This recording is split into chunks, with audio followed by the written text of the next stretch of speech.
साथ मिलकर तालियां बजाते हुए प्रभु की आराधना करें, प्रभु की महिमा करें।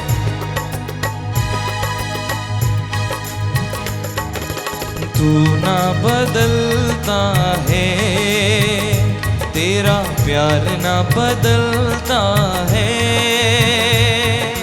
तू ना बदलता है, तेरा प्यार ना बदलता है। तू वही प्रभु है जो सब नया बनाता है, तू वही प्रभु है जो सब नया बनाता है। तू ना बदलता है, तेरा प्यार ना बदलता है, तू ना बदलता है। लेकर आराधना करते जाएं। तेरा प्यार ना बदलता है। तू वही प्रभु है, वही प्रभु है जो सब नया बनाता है, तू वही प्रभु है जो सब नया बनाता है। तेरी आराधना, तेरी आराधना, तेरी आराधना, तेरी आराधना, तेरी आराधना, तेरी आराधना, तेरी आराधना, तेरी आराधना, तेरी आराधना, तेरी आराधना, तेरी आराधना, तेरी आराधना, यीशु आराधना, आराधना, तेरी आराधना, तेरी आराधना। तू ना बदलता है, तू ना बदलता है, तेरा प्यार ना बदलता है, तू ना बदलता है, तेरा प्यार ना बदलता है।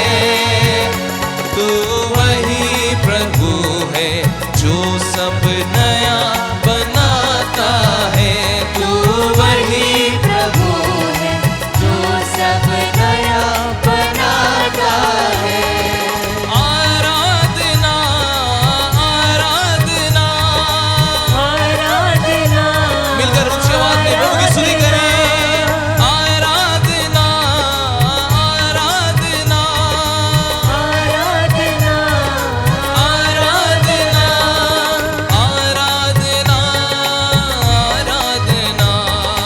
आराधना, आराधना, आराधना, आराधना, आराधना, मिलकर आराधना करें। आराधना, आराधना, आराधना, आराधना, आराधना, यीशु आराधना, आराधना। तू ना बदलता है, तेरा प्यार ना बदलता है, मिलकर तू ना बदलता है, तू ना बदलता है। तेरा प्यार ना बदलता।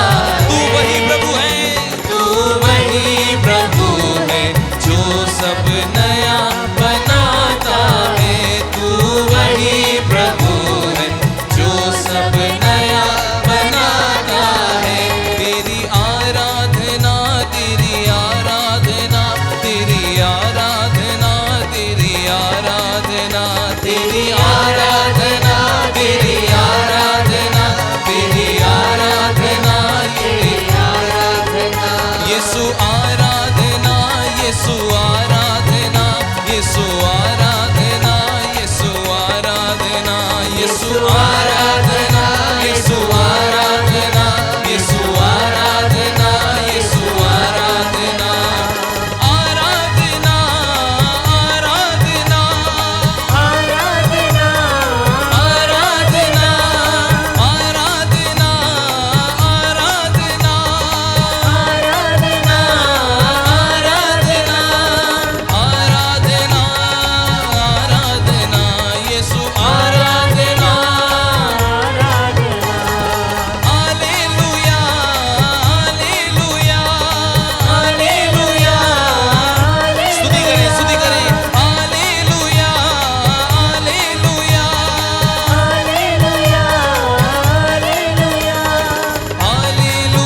हालेलुया हालेलुया हालेलुया आराधना आराधना आराधना आराधना आराधना आराधना आराधना आराधना यीशु आराधना आराधना आराधना आराधना आराधना आराधना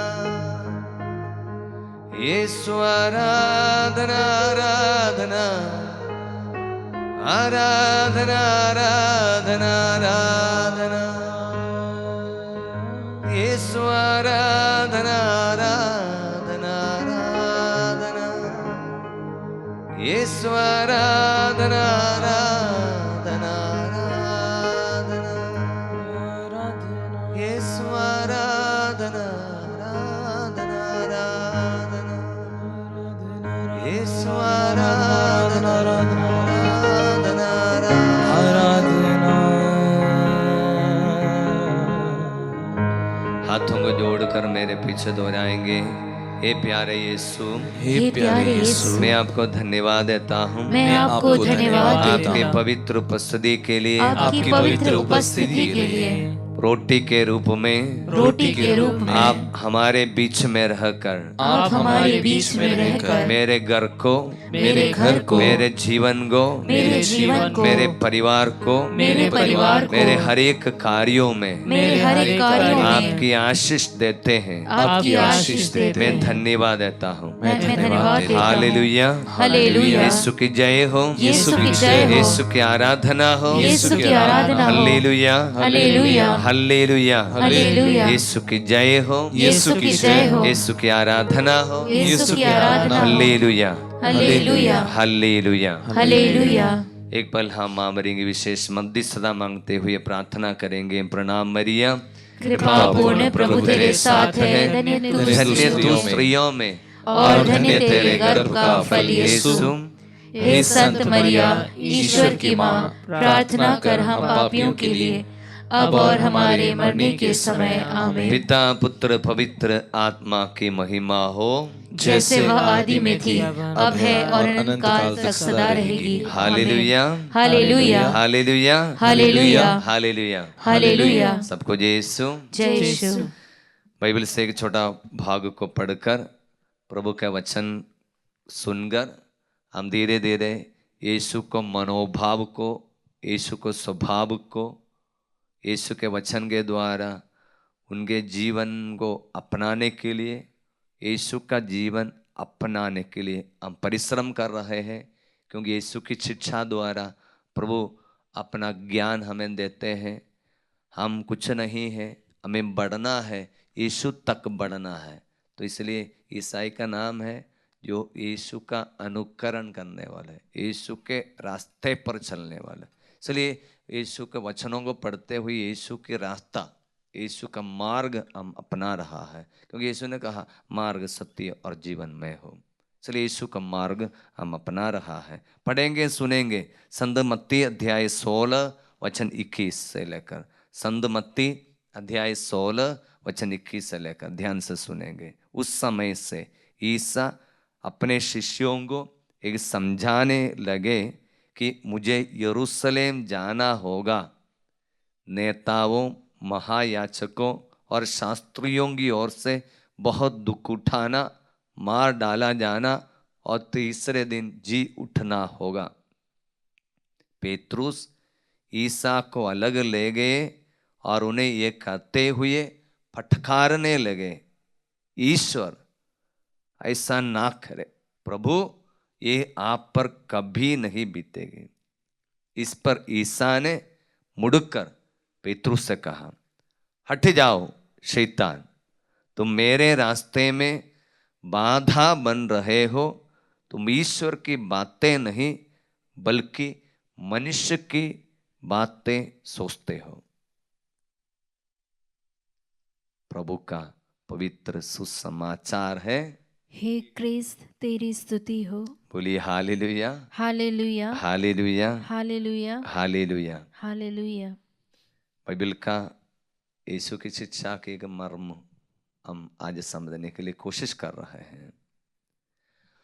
हमें पता है यीशु का सार्वजनिक जीवन, पब्लिक मिनिस्ट्री 3 साल रहा। ये 3 साल में यीशु ने बहुत अलग अलग तरीके का सेवा किया है। पूरी सेवा अभी समाप्त होने जा रहे हैं और यीशु ने अपने शिष्यों को, अपने प्रेरितों को अलग बुलाकर कुछ महत्वपूर्ण बातें बताते हैं।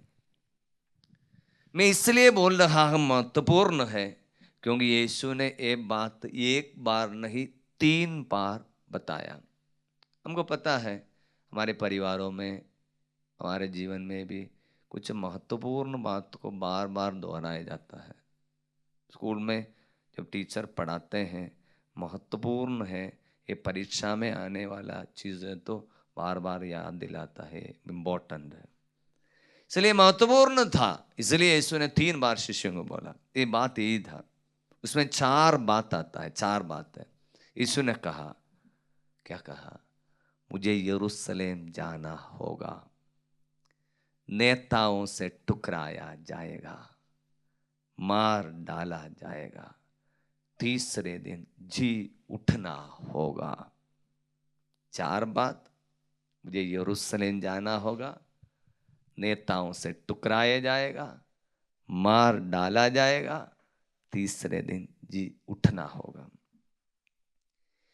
ये महत्वपूर्ण 4 बातों के ऊपर मनन करने के लिए कलीसिया ने एक विशेष समय दिया है। उस समय का नाम है होली वीक, नहीं तो पवित्र सप्ताह। पवित्र सप्ताह में 4 बातों पर हम मनन करते हैं। पहला बात, यीशु यरूशलेम जा रहा है। एक गदही के ऊपर चढ़कर यीशु यरूशलेम की ओर जा रहा है। मनन करते हैं खजूर रविवार के दिन में। उसके बाद में यीशु ने कहा, मुझे यरूशलेम जाना हो, नेताओं से टुकराया जाएगा। बुधवार से लेकर बृहस्पतिवार और शुक्रवार में हम पूरा ही देख रहे यीशु को कैसे टुकराया जा रहा। सब लोग टुकरा रहे। यहां तक उनसे जो आशीष चंगाई पाया वो लोग भी टुकरा रहा है। इन्हें क्रूस दीजिए बोलकर चिल्ला रहा है। सब लोग टुकरा। और शुक्रवार के दिन में, पुण्य शुक्रवार में मनन करते हैं। यीशु ने जो तीसरी बात बोला, मुझे मार डाला जाएगा। क्रूस पर, उनकी मृत्यु पर हम मनन करते हैं। चौथी बात है, तीसरे दिन जी उठना होगा। पास्का रविवार का दिन में इस पर हम मनन करते हैं। एक मसीही के जीवन में ये चारों के बारे में मनन करना बहुत अनिवार्य है। जब यीशु ने 4 महत्वपूर्ण बात अपने शिष्यों को बताया, वो समझ नहीं पाया तो ये कठिन था। इसलिए पेतरुस ने क्या किया? यीशु को अलग ले गया और उनसे यह कहते हुए पेतरुस ने यीशु को फटकारने लगा। बहुत बड़ा अजीब लगता है। यीशु के शिष्य गुरु को फटकार रहा है। क्या बोलकर? ईश्वर ऐसा ना करे, प्रभु ये आप पर कभी नहीं बीतेगी। ईश्वर ऐसा ना करे।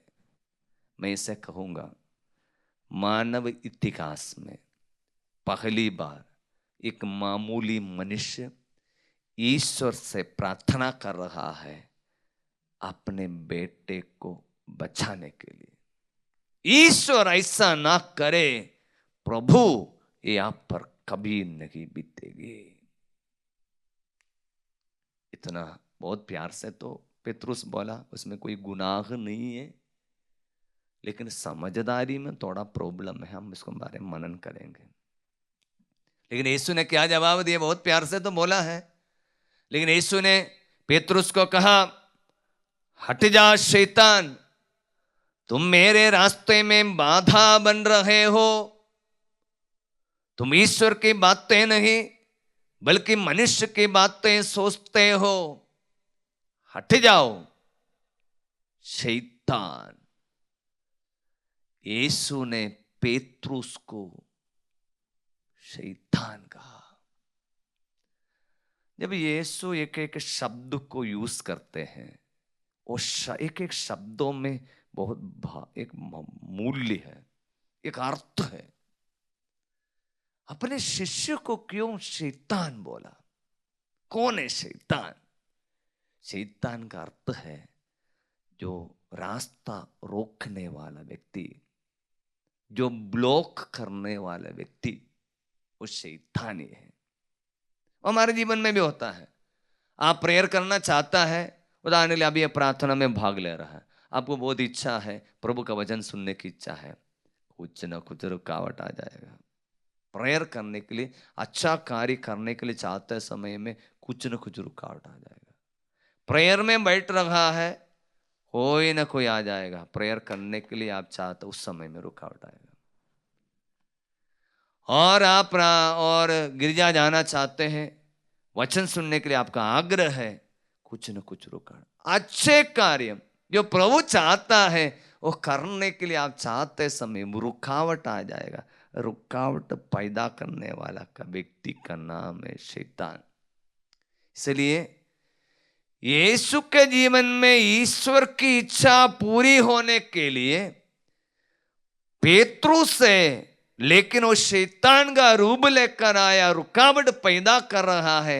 इसलिए यीशु ने बोला, हट जा शैतान, तुम मेरे रास्ते में बाधा बन रहा। वो शब्द आया, बाधा। इसलिए हमारे जीवन में कोई ना कोई इससे प्रार्थना में, वचन सुनने में, ईश्वर के करीब आने में कोई भी बाधा आता है, समझ लेना वो शैतानी है। वो पत्नी भी हो सकती है। आप हमेशा प्रेयर में बैठा है, वचन सुन रहा है, कोई रुकावट कर रहा है, वो पति भी हो सकता है, शैतानी है, समझ लेना। प्रार्थना में जो बाधा करने वाले कोई भी है, सुबह उठकर प्रेयर करना चाहता है, कोई रुकावट आएगा, रात को आप जल्दी नहीं सोएगा, रुकावट आता है, कुछ ना कुछ देखते रहेगा, वो शैतानी है, समझ लेना। इसलिए प्रभु हट जा, हट जा, हट जा, तो मेरे रास्ते में बाधा बन रहा है।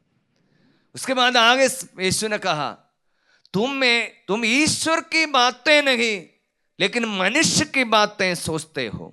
तुम ईश्वर की बातें नहीं, मनुष्य की बातें सोचते हो।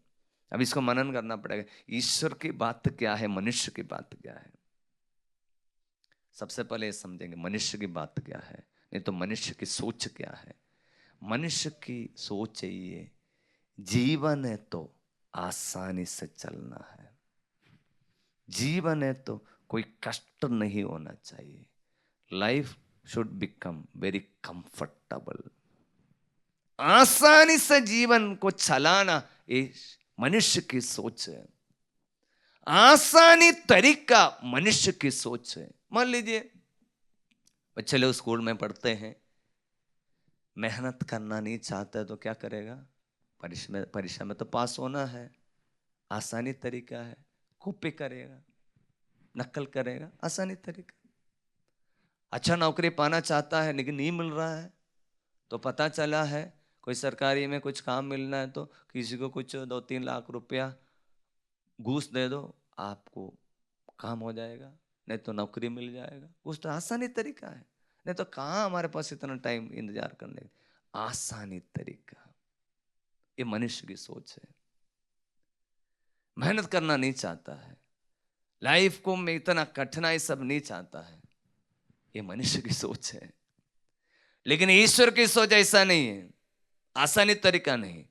ईश्वर की सोच थोड़ा कठिनाई का रास्ता है। इसलिए यीशु ने कहा, जो संकरा रास्ता है, वही संकरा रास्ते से होकर प्रवेश करता है, वही स्वर्ग राज्य में प्रवेश करेगा। जो चौड़ा है रास्ता, विशाल है, उस पर चलने वाला बहुत है। मैं समझ रहा हूं, इसलिए बहुत सारे लोग ईसाई धर्म को अपनाना नहीं चाहता है, क्योंकि ये आसानी तरीका नहीं है। इसमें मारपीट, हत्या, लड़ाई झगड़ा, बदला लेना, ये सब उसमें नहीं है। इसमें कठिनाई का रास्ता, क्षमा करना, पाप नहीं करना, कोई भी एक पाप भी नहीं करना, पवित्रता, पूर्णता, हम सब कभी एक जगह पर मनन किया है। ये आसानी तरीका नहीं है।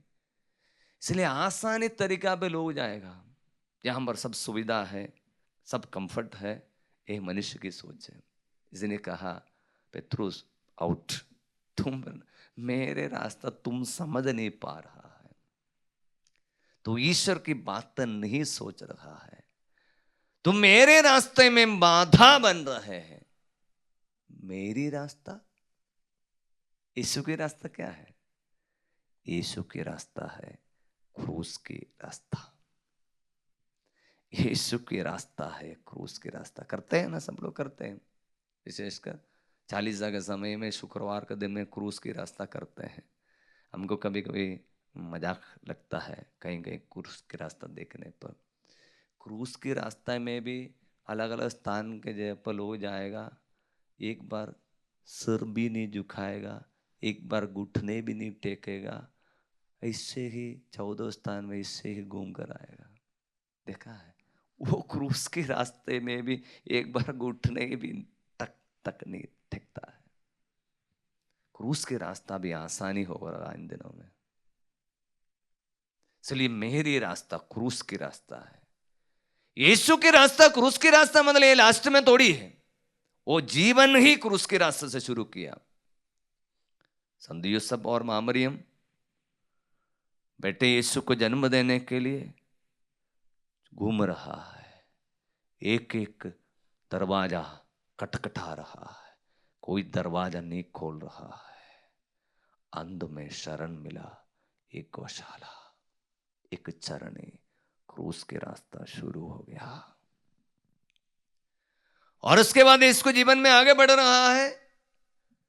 शिष्य लोगों ने आगे पूछा, प्रभु आप कहां, गुरु आप कहां रहते हैं? आओ और देखो, मानव पुत्र को सिर रखने के लिए एक जगह भी नहीं है। क्रूस के रास्ता, अपना कोई जगह तक नहीं है। दुनिया को, प्रपंच को बनाने वाले बोल रहा है मानव पुत्र को इस दुनिया में जगह, सिर रखने के लिए जगह नहीं। क्रूस के रास्ता है पूरा, उसकी पूर्णता की। और अभी यीशु आ रहा है, वो इसको जगह मिल रहा है लास्ट में, वो पक्का है, वो ये क्रूस पर एक जगह, क्रूस पर उसको जगह मिल रहा है। आसमान और पृथ्वी के बीच में लटकाया जा रहा है क्रूस के रास्ता। इसलिए यीशु ने कहा तुमको ये समझ में नहीं आ रहा, इसलिए तुम हट जाओ, तुम मेरे रास्ते को समझ नहीं पा रहा है, तुम मनुष्य की बातें सोच रहा है, ईश्वर की बातें नहीं सोच पा रहा है। हम लोगों के जीवन में भी ऐसा है, मनुष्य की बात में ही हम अटके रहता है, ईश्वर की बात को हम समझ नहीं पा रहा है। वो थोड़ा कठिनाई से होकर गुजरना पड़ेगा, त्याग से होकर गुजरना पड़ेगा, उसमें पीड़ा आता है, तकलीफ होता है, ये सब बात है। अब ये रहस्य है, रहस्य है, इसको बोलते मिस्ट्री ऑफ द क्रॉस, क्रूस का रहस्य। रहस्य तो आसानी से समझ में नहीं आएगा, उसमें मनन चाहिए, मनन चिंतन चाहिए, गहराई से पवित्र आत्मा मात्र समझाने वाले चीज है एक क्रूस का रहस्य। हम लोग बाइबल खोलेंगे, पेतरुस का पहला पत्र अध्याय 2 वचन 21। इसलिए तो आप बुलाए गए हैं, क्योंकि मसीह ने आप लोगों के लिए दुख भोग कर आपके लिए एक उदाहरण दिया, जिससे आप उनका अनुसरण करें। पेतरुस लिख रहा है, इसलिए तो आप बुलाए गए हैं, मसीह ने आप लोगों के लिए दुख भोग कर आपके लिए एक उदाहरण दिया है। क्या चीज का उदाहरण दिया? मसीह ने दुख भोग कर आपके लिए एक उदाहरण दिया है, इसीलिए आप बुलाए गए हैं। संसार की सारे चीजों को इकट्ठा करने के लिए नहीं, यीशु से प्रार्थना करके आपकी सारी मन्नत पूरा होने के लिए मत नहीं। प्रभु हमारी प्रार्थना को जरूर सुनता है। जो कुछ लोगों के बारे में, कुछ जीवन में कुछ कठिनाई या तकलीफ होता है, उनके लिए प्रभु का वचन बता रहा है। अब ये रहस्य कौन बता रहा है, वही अद्भुत की बात। पेत्रुस बता रहा है। कौन है पेत्रुस? अभी थोड़ा मनन गया है। पहले बोला था प्रभु ये आप पर कभी नहीं बीतेगी। पेत्रुस ने यीशु को फटकारा और कहा ये आप पर कभी नहीं बीतेगी। अभी कुछ साल के बाद, कुछ 50-60 साल के बाद, पवित्र आत्मा उतरने के बाद जो चिट्ठी लिख रहा है, पेत्रुस चिट्ठी किसके लिए लिख रहा है? आदिम कलीसिया के लोगों के लिए। आदिम कलीसिया के लोगों की विशेषता क्या है? अत्याचार से गुजरने वाले लोग। किसी किसी का गला काट दिया जा रहा है, किसी किसी को ईसाइयों को तेल में फ्राई किया जा रहा है, किसी किसी को सिंहों के सामने डालकर अत्याचार दे रहा है, किसी किसी का जीभ काट रहा है, हाथ काट दिया जा रहा है। इतना अत्याचार। अत्याचार के समय में जो विश्वासी लोग, जो क्रूस का रहस्य समझ में नहीं आया, वो लोग प्रभु से प्रेयर कर रहे हैं, प्रभु मुझे बचाइए, मुझे ये क्रूस से बचाइए, ये पीड़ा से बचाइए, ये अत्याचार से बचाइए। ऐसे जरूर प्रेयर किया होगा।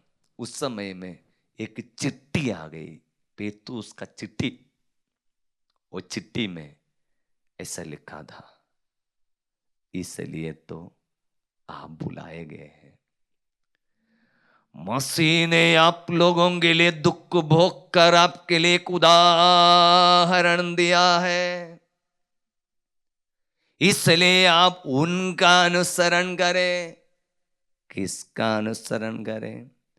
आपके लिए दुख भोग कर एक उदाहरण देने वाला मसीह का अनुसरण करें। मानव इतिहास में दुख भोगने के लिए और कोई भी इसी प्रकार का उदाहरण नहीं दिया बोलकर पेतरुस यहां पर स्थापित कर रहा है। सभी धर्मों में अलग अलग ईश्वर है। सभी ईश्वर मतलब, सभी देवता मतलब वो तो चमत्कार तो करते ही है, इसलिए इनको ईश्वर माना जा रहा है। लेकिन और कोई ने इसी प्रकार का उदाहरण नहीं दिया, कष्ट सहने का उदाहरण नहीं दिया। कोई ने नहीं। कष्ट सहने के लिए, दर्द सहने के लिए, पीड़ा झेलने के लिए एक उदाहरण नहीं दिया। ये पेतरुस ने देखा। कलवारी में तड़पते समय, तड़पते मरते समय में भी पेतरुस ने तो मना किया, हम तो नहीं जानते भाई, हम इनके साथ तो नहीं है बोलकर एक सेविका के सामने यीशु को इनकार कर दिया। लेकिन पेतरुस ने दूर से देखा, वो कलवारी पहाड़ी पर तड़पते हुए मर रहा है, शत्रुओं के लिए भी प्रेयर करते हुए मर रहा है। उन्होंने कभी बुनबुनाया नहीं, गाली नहीं दिया, किसी को निंदा नहीं किया, प्यार से सह रहा है। पेतरुस ने देखा। अभी आप पेतरुस से चिट्ठी लिखते समय हम देख रहे हैं, पेतरुस के जीवन में एक मनोभाव में बदलाव आ गया। पहला पेतरुस कौन था? वो पेतरुस है जो यीशु को कष्ट के बारे में बोलते समय, प्रभु ये आप पर कभी नहीं बीतेगा, ईश्वर आपको ऐसा नहीं करे बोलकर प्रेयर करने वाले पेतरुस। वो पेतरुस का मैं नाम ऐसे देता हूं, ए पीटर बिफोर पेंतकोस्त।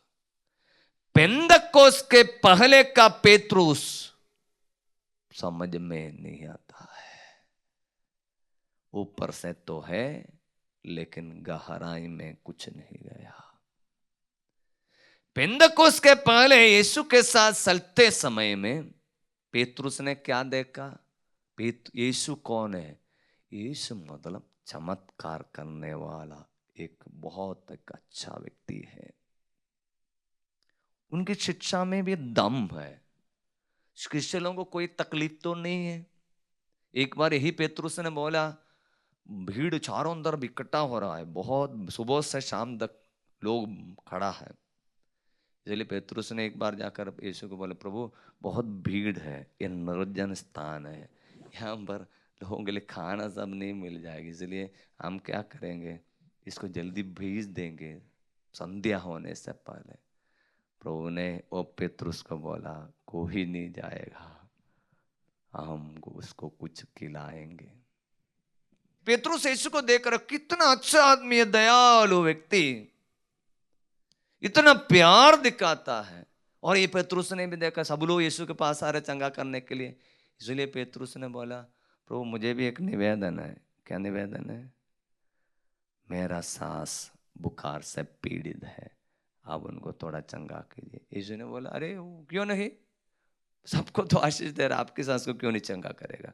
ठीक है, घर में आकर चंगा करेंगे। यीशु पेतरुस के घर में आकर पेतरुस के सास को बुखार को डांटा, बुखार उतर गया और प्रभु की सेवा करने के लिए शुरू किया। ये पेंदकोस के पहले का पेतरुस। अभी पेंदकोस के बाद में पेतरुस का नजरिया चेंज हो गया, नई दृष्टि से अभी देख रहा है, वो जीवन के कष्टों की रहस्य समझ रहा है। वो बोल रहा है, मैं यीशु को जो पहले समझा वो यीशु नहीं है, जो प्रार्थना सुनने वाला ईश्वर। हम लोग ये गाना गाते, प्रार्थना सुनने वाले, पुकार सुनने वाला ईश्वर, वो तो है। लेकिन और पेतरुस बोल रहा है, ये पुकार सुनने वाला मात्र नहीं है, और भी बहुत आगे है। वो कौन है? हमारे लिए दुख भोग कर एक उदाहरण भी दिया है। परिजन में बोलूंगा, जो आप लोग वचन सुन रहे हैं ना, ये शायद सुनने वालों के लिए इतना अच्छा नहीं लगेगा, तो कठिन होगा। हम लोग अधिकतर लोग 90% लोग यीशु को ऐसे समझ कर रखा है, यीशु बहुत अच्छा एक ईश्वर है, हमारी प्रार्थना सुनने वाला ईश्वर, हमारे सवाल में उत्तर देने वाले ईश्वर, हमको सांत्वना देने वाले ईश्वर, हमारी समस्याओं में, हमारी बीमारियों में उनसे प्रेयर करने से उनको आशीष देने वाला एक ईश्वर। बहुत वेरी गुड, बहुत अच्छा ईश्वर है, बहुत प्यारा, बहुत दयालु ईश्वर है। गलती नहीं है, लेकिन मैं इसे बोलूंगा, वो विश्वास का नाम है केजी क्लास विश्वास, मांगना, पुकार सुनने वाला ईश्वर। लेकिन उससे भी और कुछ आगे चला गया पेतरुस। अभी पवित्र आत्मा के आगमन के बाद में समझ में आया। पेतरुस ने बोला, ओ मात्र नहीं है, मसीह ने आप लोगों के लिए दुख भोग कर आपके लिए एक उदाहरण भी देने वाला है व्यक्ति है यीशु। इसलिए प्रियजनों, हम इस यीशु से हमें कुछ सीखने का है। यीशु से आशीष मात्र नहीं मांगना, लेकिन यीशु से हमें कुछ सीखना है। इसलिए मैंने शुरुआत के समय में बताया, हमको धीरे धीरे यीशु का मनोभाव अपनाना है, यीशु का स्वभाव तो हमें सीखना है, यीशु की नजरिया अपने मन में अपनाना है, सब कुछ नई दृष्टि से देखना है। संत पौलुस बताता है रोमियो के पत्र अध्याय 12 में, सब कुछ नई दृष्टि से देख ले। वो नई दृष्टि यही है, जीवन के कष्टों को भी देखने का नजरिया।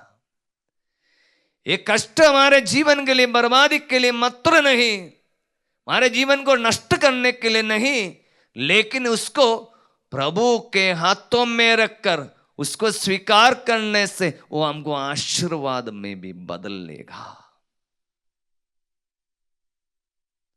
फिलिपियों के पत्र अध्याय 1 में एक सुंदर वचन है। फिलिपियों के पत्र में, आप लोगों को ना केवल मसीह में विश्वास करने का, बल्कि उनके कारण दुख भोगने का भी वरदान मिला है। हाँ, ये अधिकतर लोग को ये वचन नहीं मालूम, ये बात नहीं मालूम है। आप लोगों को ना केवल मसीह में विश्वास करने का, बल्कि उनके कारण दुख भोगने का भी वरदान मिला है। बपतिस्मा द्वारा ये वरदान मिला है, दृढ़ीकरण द्वारा विश्वास में दृढ़ होने पर ये दुख भोगने का भी वरदान मिला है। यदि ईसाई है तो उनके जीवन में दुख तो होगा, मनुष्य है तो मनुष्य के जीवन में होगा। इसलिए संत मत्ती अध्याय 16 में यीशु ने पेतरुस को डांटने के बाद में यीशु ने कहा, यदि कोई मेरा अनुसरण करना चाहता है, अपना क्रूस उठाकर मेरे पीछे हो ले। हाँ, मेरे पीछे आना है तो आसानी रास्ते से नहीं, यदि मैं क्रूस के रास्ते से आगे बढ़ा है तो मुझे में अपना क्रूस उठाकर मेरे पीछे चलना। हम लोग सब यीशु के पास आते हैं क्या बोलने के लिए, प्रभु आप मेरा क्रूस ले लीजिए और मुझे फ्री कर दीजिए। क्रूस मतलब क्या है? फुल्टन जे शीन नामक महान एक आर्च बिशप ने बताया, क्रूस मतलब यही है, उसमें 2 डंडा है।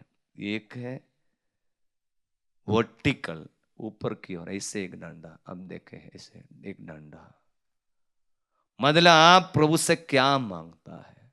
प्रभु से आशीर्वाद मांगता है, प्रभु मुझे ये चाहिए ये चाहिए ये चाहिए, वो डंडा है।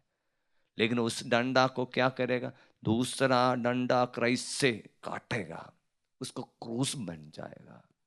मतलब आप जैसे चाहता है, आपके जीवन में जो उम्मीद होता है उसके उल्टा है, तो उसको आपकी उम्मीदों को काट देता है, उसको आर पार कर देता है।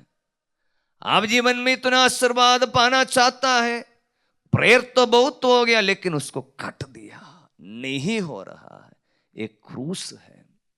इसलिए प्रभु ने कहा, यदि कोई मेरा अनुसरण करना चाहता है वह आत्म त्याग करे। आत्म त्याग, अपनी इच्छाओं को त्यागना पड़ेगा। ये नहीं होता है हमको, बाकी सब होगा, अपनी इच्छाओं को त्याग नहीं सकता है। मनुष्य के जीवन में 4 प्रकार के कष्ट हो सकता है।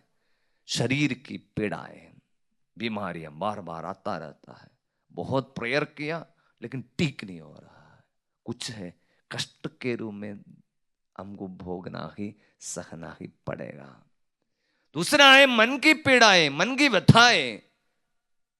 सभी लोग आपकी पर अत्याचार करते हैं, आपकी निंदा करते हैं, आपकी गाली देते हैं, आपको अकेला कर देते हैं, आपको छोड़ देते हैं, आपके ऊपर ये झूठी बातें बताते हैं, आप अकेला रह रहा है, अकेलापन जीवन में महसूस कर रहा है, और धीरे धीरे अकेलापन आपको डिप्रेशन की ओर ले जाएगा। कहा पूछे क्यों मेरे साथ ऐसे हो रहा है, क्यों मेरे साथ ऐसे हो रहा है? दूसरा मनुष्य के कष्ट। तीसरा है जीवन में बहुत संघर्ष है। छोटा उम्र से 4-5 क्लास तक जब स्कूल जाने के लिए शुरू करता है, जीवन में कष्ट शुरू हो गया, खत्म नहीं होगा। पढ़ाई, उसके बाद बच्चे, वो परिवार और पापा मम्मी, ट्यूशन, पढ़ाई पढ़ाई पढ़ाई, सब जीवन कष्ट शुरू हो गया। पढ़ाई में आजकल इतना कष्ट है, बहुत मेहनत करना पड़ता है। कोई भी जीवन की अवस्था हो, कष्ट है, वो खत्म तब होगा जब हम डेड बॉडी बन जाएंगे, मर जाएगा, तब तक जीवन में संघर्ष है, बहुत तकलीफ उठाना। कुछ परिवार जीवन में मम्मी लोग अकेली संभालना पड़ रही है, पूरे पति कुछ काम नहीं करता, अकेली है, बच्चा बहुत कष्ट में है, परिवार चलाने के लिए कितना कष्ट है, सामाजिक जीवन में हर कितना कष्ट मिल रहा है, ये जीवन का कष्ट है। चौथी है जीवन का कष्ट है आध्यात्मिक जीवन में प्रलोभन, ये भी एक क्रूस है।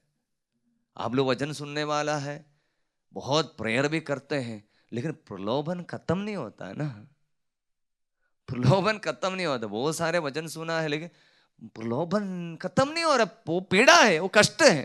वचन में लिखा है, लूका 17:1 में लिखा है, प्रलोभन अनिवार्य है, क्योंकि शैतान अपना ड्यूटी करता है ना, वो अपना काम करेगा। इसलिए मनुष्य के जीवन में इसी प्रकार के अलग अलग कष्ट आता है। प्रभु बोलता है इसको क्या नजरिया से आप देखते हैं, आप उसको जीवन का क्रूस समझकर उसका एक्सेप्ट करना, स्वीकार करना। ईसाई लोगों को देखने से हमको पता चलेगा, एक गले में अधिकतर लोग पहनता है, कुछ लोग नहीं पहनता। क्रूस है, सीधा क्रूस पहनता होगा, नहीं तो एक रोसरी में एक क्रूस होगा। एक क्रूस लेकर कभी कभी चुंबन करना अच्छा है। चुम्मा क्या है? प्रभु से ये मांगने के लिए थोड़ी है, प्रभु हमको आप क्रूस उठाया ना, मुझे मेरा क्रूस से बचाने के लिए नहीं। ये प्रभु आपने क्रूस उठाकर मेरे लिए एक उदाहरण दिया है ना, मुझे सहने के लिए शक्ति देना। मैं एक सिस्टर को याद कर रहा हूं, कुछ साल पहले एक सिस्टर को कोई बिना गुनाह से पकड़ा गया, अरेस्ट किया गया। उनकी कोई गलती नहीं था, लेकिन वो ऐसे ही पूरा दोष लगाकर जेल में भेज दिया जा रहा था। पूरा टीवी चैनल वाला उनको दिखा रहा है। तो मैंने बहुत साल पहले देखा, वो सिस्टर अपने गले में जो क्रूस था, और क्रूस उठाकर ऐसे चुंबन करके सीधा चली गई जेल में। उसको शायद समझ में आई होगी, यीशु ने मेरे लिए दुख भोग कर एक उदाहरण दिया है, हमारे लिए एक उदाहरण है। इसलिए आप प्रेयर करने वाले व्यक्ति, मतलब ये मात्र समझना, मेरे जीवन के लिए हर एक प्रॉब्लम दूर करने वाला व्यक्ति है यीशु। जरूर शुरू शुरू में आपको ऐसा ही समझना पड़ेगा, क्योंकि केजी क्लास का विश्वास है ये केजी का विश्वास हमें पीजी तक पहुंचना, बड़े क्लास में पहुंचने पर कुछ कष्टों को प्यार से उठाने के लिए, कुछ कष्टों को सहने के लिए, कुछ कष्टों को मुस्कुराते हुए सहने के लिए, यही यीशु हमको आशीष देंगे। पेतरुस के जीवन में ये मिला। पेतरुस के जीवन पहले क्रूस की बात बोलने पर प्रभु ने मना, पेतरुस ने मना करी, प्रभु यहां पर कभी नहीं बीतेगा। आपकी उम्र कितना है? आपको उम्र से मैं ज्यादा हूं, आपका तो 33 साल उम्र है, मैं तो उससे बड़ा हूं। आप क्या बोल रहे? जवान आदमी मरने वाली बात कर रहा है। ये पेतरुस ने यीशु को मना कर रहा था। लेकिन यही पेतरुस पेंतकोस्त के बाद में जब अभिषेक पाया, स्वर्ग की शक्ति पाया, पेतरुस को भी सजा दिया गया क्रूस पर, मृत्यु की सजा। तब पेतरुस का बोली सुन लेना। पेतरुस ने बोला, मुझे क्रूस नहीं चाहिए, मुझे क्रूस नहीं चाहिए नहीं बोला, बोला क्रूस में अपनाने के लिए तैयार हूं, मरूंगा मेरे गुरु के समान। लेकिन उनके समान इतना उसी प्रकार क्रूस पर मरने के लिए योग्य नहीं हूं, इसलिए मुझे उल्टा क्रूस पर लिटा देना। क्रूस पर उल्टा लिटा देना। यस, क्रूस पर उल्टा लिटाकर पेतरुस को मार डाला गया। नजरिया बदल गया। पहले नहीं नहीं नहीं बोलकर मना करने वाला पेतरुस, आत्मा की शक्ति, पवित्र आत्मा की कृपा मिलने पर पूरा नजरिया बदल गया। ये पवित्र आत्मा की कृपा मिलने पर हमको भी ये समझ में आएगा, जैसे हमने थोड़ी देर पहले बोला फिलिपियों के पत्र में, जैसे प्रभु के वचन में लिखा है अध्याय 1 वचन 29 में, आप लोगों को ना केवल मसीह में विश्वास करने का बल्कि उनके कारण दुख भोगने का भी वरदान मिला है। पवित्र आत्मा से हम प्रार्थना करेंगे, ये वरदान जो आत्मा मात्र देता है।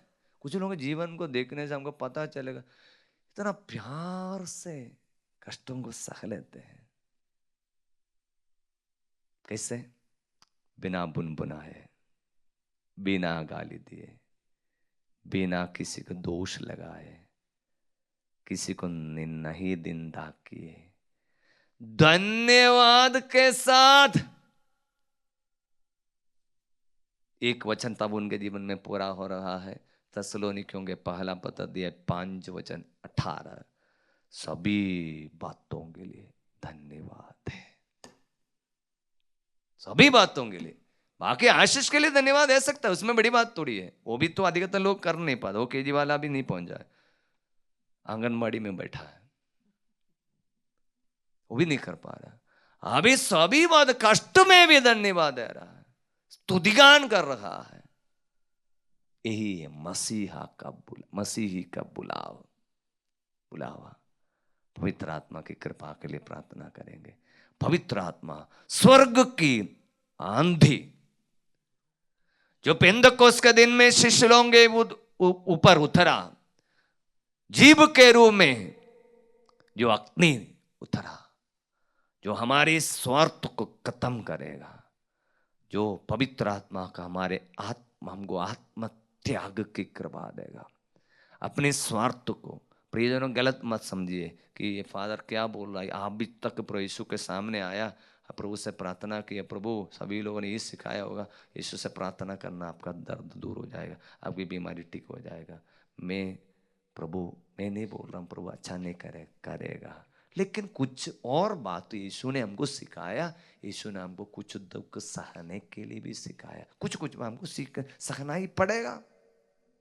पति को, अपने पति के लिए, जो पति हमेशा नशा पीता है, उसके लिए ये प्रभु मेरा पति को नशेबाजी, उसको बचा 10 साल से प्रेयर कर रहा है, आपकी प्रेयर नहीं सुनाई जा रहा है। आपके प्रार्थना में थोड़ा सा चेंज लाना। ये प्रभु आप उसको अभी तक नहीं बदला है, तो मुझे उसके कष्टों, उसके द्वारा जो मारपीट मिल रहा है, उसके द्वारा जो पीड़ा मिल रहा है, उसको बर्दाश्त करने की शक्ति देना, उसके लिए उल्टा जवाब नहीं देने की शक्ति देना। यीशु के बारे में इसायास नबी ने लिखा अध्याय 53 में, बलि के लिए ले जाए जाने वाले मेमने की तरह वो चुप रहा। उनकी चुप्पी क्या था? पूरे दुनिया को शब्द मात्र से बनाने वाले व्यक्ति, उसके ऊपर क्रूस दीजिए, ये चिल्लाते समय में शब्द से शांत हो जाओ, कोई बोलेगा नहीं बोलकर सबका मुंह बंद करा सकता था, वही यीशु ने चुप रहा पिलातुस के सामने। ये चुप्पी के लिए पवित्र आत्मा की कृपा चाहिए। पवित्र आत्मा का फल है सहनशीलता। आप सहनशीलता, पवित्र आत्मा की कृपा मांगेंगे। आप 10 साल से लिए उनको बदलने के लिए बोला, लेकिन आत्मा से बोलना, प्रभु मुझे बदल कर आत्मा से भर दे ताकि मैं चुप रहूं।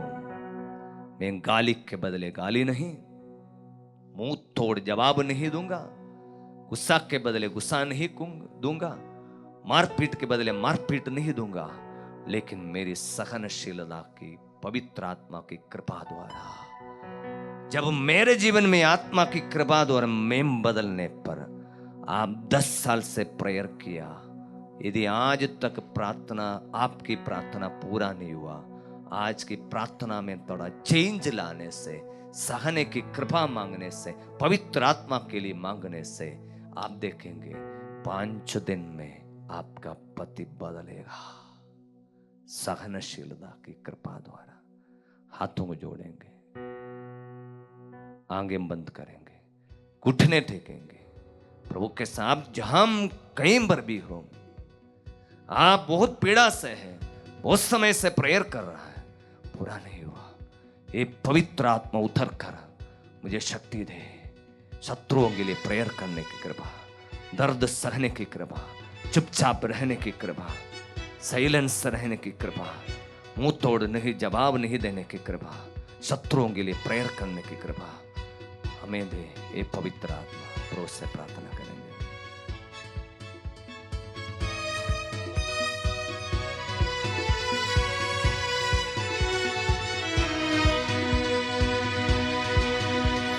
रूह के शोले लपक लपक जब आते हैं, बंधन सारे टूट के गिरते जाते हैं।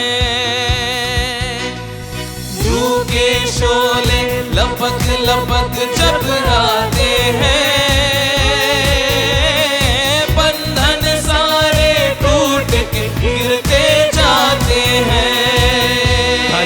मिलकर गाएंगे। सारी बंधन पवित्र आत्मा तोड़ दे।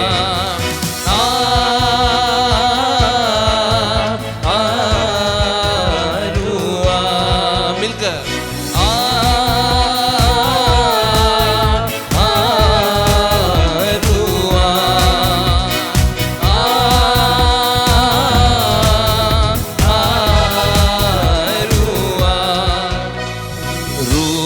पाक खुदा बंद आ तू आ, जान जिस्म और रूह में तू बस जा। रूहे पाक खुदा बंद आ तू आ, जान जिस्म और रूह में तू बस जा।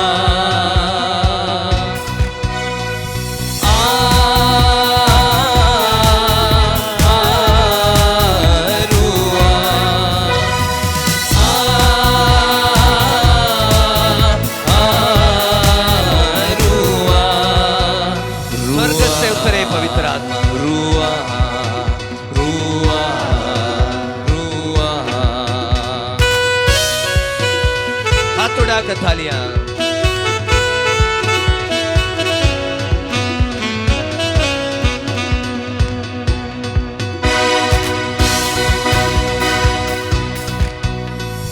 रूह की सूरत में यीशु जब आएगा,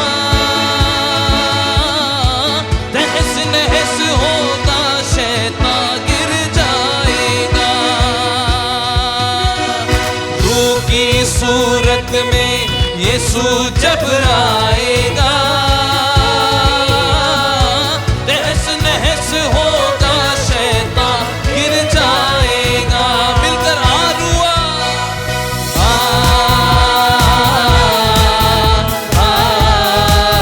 आरुआ, ये पवित्र आत्मा इनके जीवन में उतरा, ये जीवन में आत्मा की शक्ति से भर दे, आत्मिक शक्ति से भर दे, स्वर्गीय शक्ति से भर दे, स्वर्ग की महत्व से भर दे, स्वर्ग की महिमा इनके जीवन में उतरा। जीवन के कुछ कष्टों को जो ईश्वर की इच्छा के अनुसार दिया जाता है, सहने के लिए, बर्दाश्त करने के लिए, प्यार से मुस्कुराते हुए स्वीकार करने की कृपा कर दे।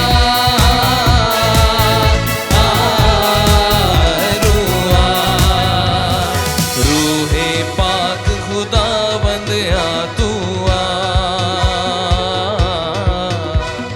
जान जिस्म और रूह में तू बस जा। रूहे पाक खुदा बंद आ तू आ, जान जिस्म और रूह में तू बस जा।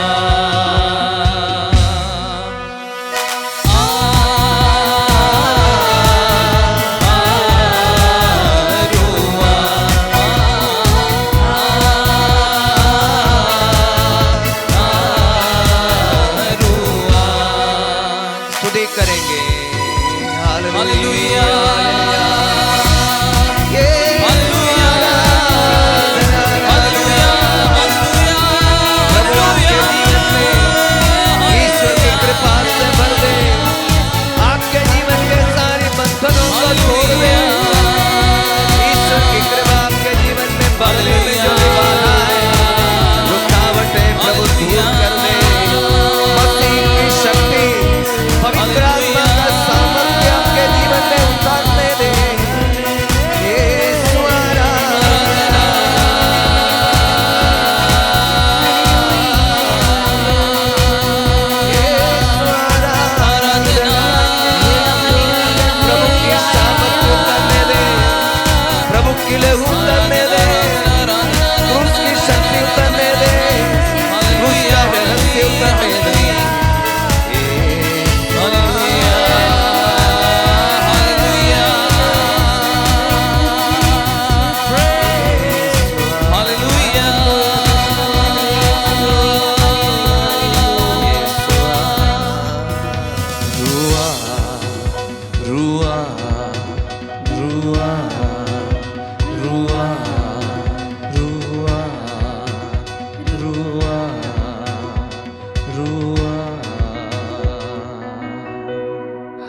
जोड़कर प्रभु के आशीर्वाद स्वीकार करेंगे। सबसे बड़े आशीर्वाद है पवित्र आत्मा की कृपा। यीशु ने कहा मैं पिता से प्रार्थना करूंगा और तुम्हें एक दूसरा सहाय प्रदान करेगा जो सदा तुम्हारे साथ रहेगा। और स्वर्ग की शक्ति है, स्वर्ग का सामर्थ्य है। इस पृथ्वी पर रहते समय हमें स्वर्ग के आशीर्वाद चाहिए। प्रार्थना करेंगे, परम प्रसाद के आशीर्वाद स्वीकार करेंगे।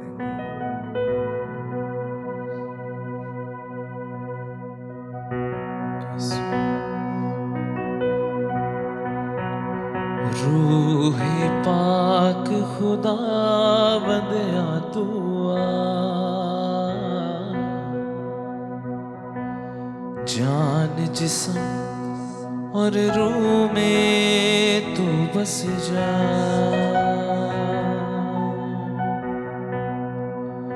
रूह आ